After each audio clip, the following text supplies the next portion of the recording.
د نوکانو پرې کولو اهمیت د احادیثو په رڼا کې نوکان پرې کول د رسول الله صلی الله علیه و آله و اصحابه وسلم سنت دي، ځکه د پیغمبر علیه الصلاة والسلام په معمولاتو کې دا هم راځي چې دوی به د جمعې په ورځ نوکان پرې کول. امام بخاری رحمه الله مستقل باب قائم کړي، باب تقلیم الاظفار، او پدې کې د رسول الله صلی الله علیه و آله و اصحابه وسلم حدیث را نقل کړي چې من الفطرة حلق العنات وتقلیم الاظفار وقص الشارب. د نامنه لاندې ویښتان خریل، د نوکانو کټ کول او د بریتونو لنډول د فطرت نه دي،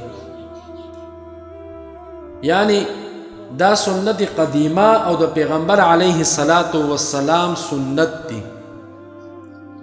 محترمو، دلته یو مسله ذهن نشین کړئ، د 40 ورځو نه زیات نوکان نه کټ کول ناجائز او مکروه دي، بلکې د دې نه مخکې نوکان پرې کول پکار دي. د مسلم شریف حدیث دی، حضرت انس رضی اللہ تعالی عنہ فرمائی وقت لنا فی قص الشارب وتقلیم الاظفار ونتف الابط وحلق العنات. زمونږ د پاره د بریتونو په کټ کولو، نوکانو پرې کولو، د تخرګونو ویښتانو ویستلو او د نامنه لاندې ویښتانو خاریلو د پاره وخت مقرر کړی شوی، ان لا نترک اکثر من 40 لیلة، هغه دا چې مونږ به دا د 40 شپو نه زیات نه پرېږدو، بلکې مخکې به یې لرې کوو.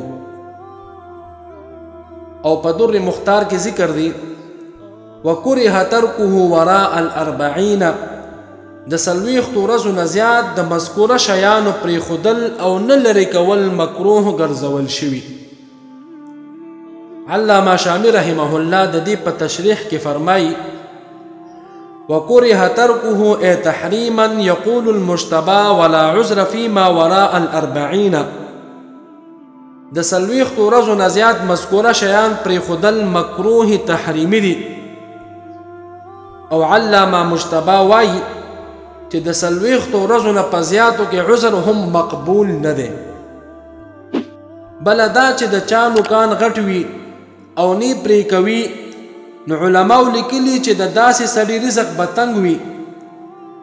در مختار والا لیکي لأن من كان ظفره طويلا كان رزقه ضيقا، ځکه چې د چا نوکان اوږده وي نو د ده رزق به تنګ وي. بلکې بهتره دا ده چې په جمعه کې یو ځل نوکان پرې کړی شي. په در مختار کې ذکر دی ويستحب قلم اظافیره یوم الجمعة، د جمعې په ورځ د نوکانو کټ کول مستحب دی. محترمو، د نوکانو کټ کولو طبي او ډاکټري فائدې، نوکان کټ کول لکه څرنګه چې د نبی کریم صلی الله علیه و آله و اصحابه وسلم سنت دی، او علماو د دې ډیر فائدې ذکر کړي چې انسان به الله جل جلاله د بلاګانو، غمونو او د ډیرو بیماریو نه محفوظ ساتي. دغه رنګ د ډاکټري اصولو مطابق نوکان پرې کول هم ډیر ضروری دي، او اوږده پرېښودل یې نقصاني دي، ځکه د انسان په معده کې چې کوم مختلف قسمه چینجي پیدا کیږي، د دې سبب دا دی چې د دې چینجو خاص قسمه انډي هګۍ وي، او د چا چې نوکان غټ وي نو دا انډي هګۍ او نور قسمه خطرناک جراثیم په دې غټو نوکانو کې پټیږي.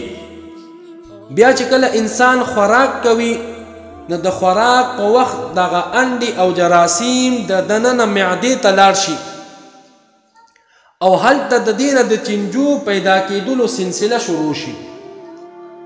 اوس چې څوک په جمعه کې یو ځل نوکان پرې کوي نو دی به د دغه خطرناک مرض نه محفوظ وي.